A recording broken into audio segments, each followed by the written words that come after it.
Pemirsa Makassar Bicara kami lanjutkan. Di segmen sebelumnya Ibu Puspa sempat menyinggung terkait dengan program sejuta akseptor. Ya, Seperti betul. apa kemudian program ini, Bu? Jadi program sejuta akseptor ini diinisiasi oleh pemerintah pusat untuk kemudian dijalankan oleh seluruh dinas pengendalian penduduk dan keluarga berencana di daerah.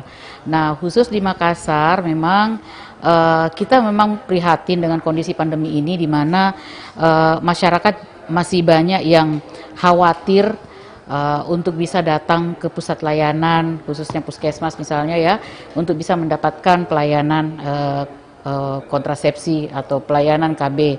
Tetapi alhamdulillah karena ada peran dari para penyuluh kita, dari kader-kader KB, kita bisa memberikan pelayanan kepada akseptor kita, para pasangan usia subur, untuk bisa tetap diberikan pelayanan. Hanya memang karena dalam masa pandemi ini kita tidak bisa berkerumun, maka kita atur jadwalnya. Jadi misalnya di Puskesmas A itu misalnya melayani beberapa kelurahan, kita atur jadwalnya. Jadwal misalnya yang datang di jam 8 sampai jam 9 itu dari kelurahan ini misalnya ya, kelurahan A, kemudian setelah itu kelurahan B.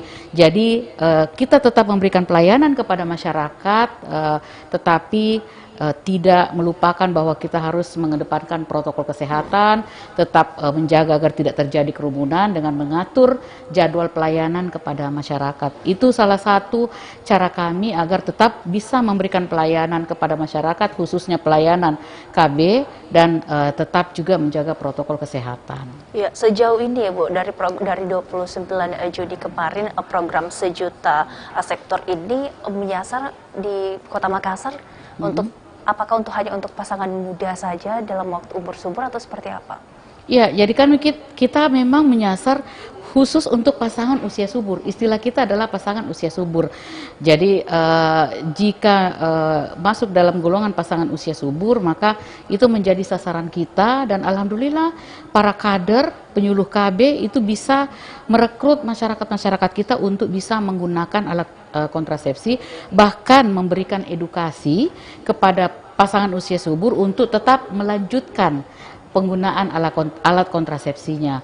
Jadi kita berusaha agar tidak ada yang berhenti, agar kita bisa tetap mengendalikan jumlah penduduk yang ada di Kota Makassar, karena ini juga menjadi suatu persoalan penting yang harus menjadi perhatian pemerintah, bagaimana mengendalikan penduduk, laju pertumbuhan penduduk, apalagi masa pandemi ya. Iya, betul. Masyarakat banyak tinggal di rumah, maka potensi untuk bisa terjadi ledakan jumlah kelahiran itu cukup besar.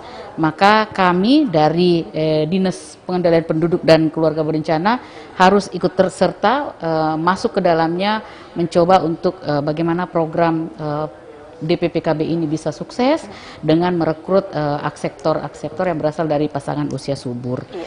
Terkait dengan pelayanan ini, apakah masyarakat yang kemudian ingin mengakses pelayanan ini dikenai biaya atau seperti apa?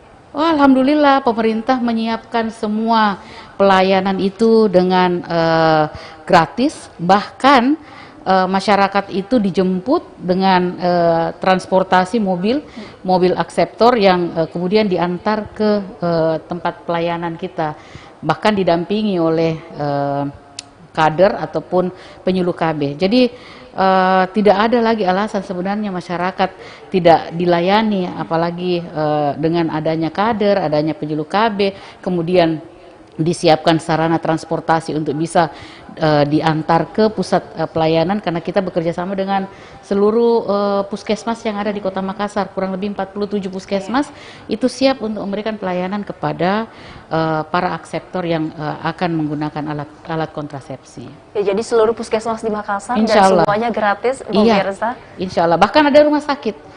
Jadi bahkan kita juga bekerja sama dengan rumah sakit untuk bisa melayani masyarakat, dan itu gratis. Dan penyuluhnya juga siap untuk membimbing langsung masyarakat yang datang. Ya. Betul. Ya, baik. Kemudian jenis alokon apa saja yang diberikan kepada masyarakat ini? Ya, kalau boleh dikatakan bahwa alat kontrasepsi yang 3 terbesar yang banyak diminati oleh masyarakat Kota Makassar itu adalah suntik, kemudian pil, kemudian ada implan ya, orang biasa katakan susuk. Susuk. Kemudian selain itu juga ada IUD, kemudian ada yang dalam bentuk tubektomi untuk perempuan, dan untuk bapak-bapaknya itu vasektomi. Itu sangat lengkap dan semuanya dilayani secara gratis dari pemerintah Kota Makassar. Ya. Kemudian bagaimana kelanjutan pelayanannya Bu Pispa ketika sektor ini telah didapat, alat kontrasepsinya juga sudah didapat, bentuk pelayanan lanjutannya apakah masih ada atau seperti apa? Oh sudah pasti, karena kami ini Dinas Pengendalian Penduduk dan Keluarga Berencana punya jaringan sampai di bawah. Kami punya penyuluh, punya kader yang tetap akan menjaga bahkan mengedukasi para akseptor kita yang sudah masuk dalam pelayanan. Itu dilakukan evaluasi, monitoring terhadap bagaimana penggunaannya. Kalau misalnya ada keluhan itu segera ditindaklanjuti.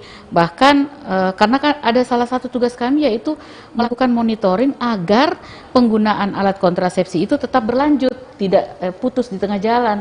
Karena begitu dia putus di tengah jalan, maka potensi untuk terjadinya kehamilan juga cukup besar ya. Jadi alhamdulillah kader-kader kami aktif di bawah untuk bisa memonitoring, mengedukasi para peserta akseptor kita, bahkan justru banyak yang direkrut bahkan untuk bisa ikut menjadi peserta baru atau akseptor baru KB. Sejauh ini di Makassar Ibu, masyarakat ya presentasinya masyarakat yang ikut dalam program ini seperti apa? Ya cukup besar ya. Jadi kalau kita lihat beberapa target yang diberikan kepada pemerintah Kota Makassar, kalau bisa dikatakan secara umum itu target kita tercapai untuk bisa merekrut itu. Karena begini, sejak masyarakat misalnya, jadi KB itu pengendalian penduduk itu bukan hanya melulu alat kontrasepsi. Saya ingin menyampaikan bahwa paradigma atau image dari masyarakat kalau melihat DPPKB itu hanya melulu alat kontrasepsi. Nah, pada kesempatan saat ini saya ingin menyampaikan bahwa DPPKB itu bukan hanya mengurusi alat kontrasepsi, kami juga mengurusi pembinaan mulai dari balita, kemudian remaja, kemudian calon pengantin, kemudian pada saat dia hamil, kemudian ibu menyusui, bayinya, itu semua diurusin oleh DPPKB. Bahkan saat ini Presiden itu sudah memberikan tambahan tugas kepada DPPKB untuk bisa menjadi koordinator dalam pengendalian stunting yang ada. Jadi kita harus membuka atau memberikan informasi kepada masyarakat, bicara tentang DPPKB, bukan hanya kita bicara tentang alat kontrasepsi, tapi kita bicara tentang mulai dari keluarga, mulai dari satuan yang terkecil, misalnya mulai dari bayi, kemudian balita, remaja, kemudian pasangan usia subur atau yang akan menikah, sampai dengan dia hamil, itu semuanya diurusin oleh KB. Jadi itu salah satu hal yang perlu disampaikan kepada masyarakat agar masyarakat paham bahwa KB juga teman-teman yang penyuluh itu juga sebagai lini terdepan kita untuk bisa mencegah terjadinya stunting di masyarakat. Karena ini hal yang sangat penting juga disampaikan kepada masyarakat. Betul sekali. Dan Ibu Puspa, terkait dengan bagaimana upaya pengendalian jumlah penduduk di mana BKKBN ini sebagai landing sektor dalam program ini seperti apa? Ya, jadi pengendalian penduduk itu kita memang dari awal kami sampaikan bahwa bagaimana pelayanan yang diberikan di tengah pandemik itu sejak awal kita merekrut akseptor. Meskipun pandemi, kita tetap merekrut untuk bisa memberikan pelayanan dalam bentuk bagaimana penyuluh dan kader kami mencoba memonitoring, mengidentifikasi para pasangan usia subur yang ada di masyarakat untuk bisa direkrut menjadi akseptor agar bisa menggunakan alat kontrasepsi sehingga kita bisa mengatur jarak kelahiran. Karena kan sebenarnya bukan kita tidak melarang mereka melahirkan, tetapi kita berharap jarak kehamilan itu bisa diatur sehingga bayi atau anak-anak yang ada di keluarga itu bisa betul-betul dirawat dengan baik, kemudian dia punya bayi lagi.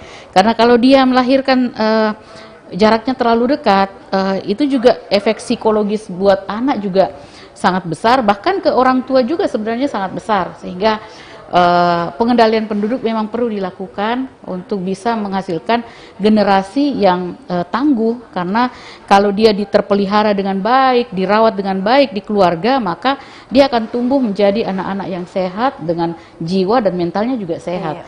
Kalau dekat jaraknya, ini yang rawan terjadi persoalan-persoalan yang ada di masyarakat. Jadi bisa dibilang hulunya adalah keluarga. Betul, dari awal sudah saya sampaikan bahwa sumber ataupun tonggak yang terpenting dari satu negara adalah keluarga, dan keluarga yang tangguh, keluarga yang harmonis, keluarga yang memang betul-betul melahirkan kualitas generasi yang bagus, itu yang akan membesarkan bangsa kita. Oke, baik Bu Puspa, terkait dengan stunting di Kota Makassar, pemirsa kita akan membahasnya usai jeda berikut ini.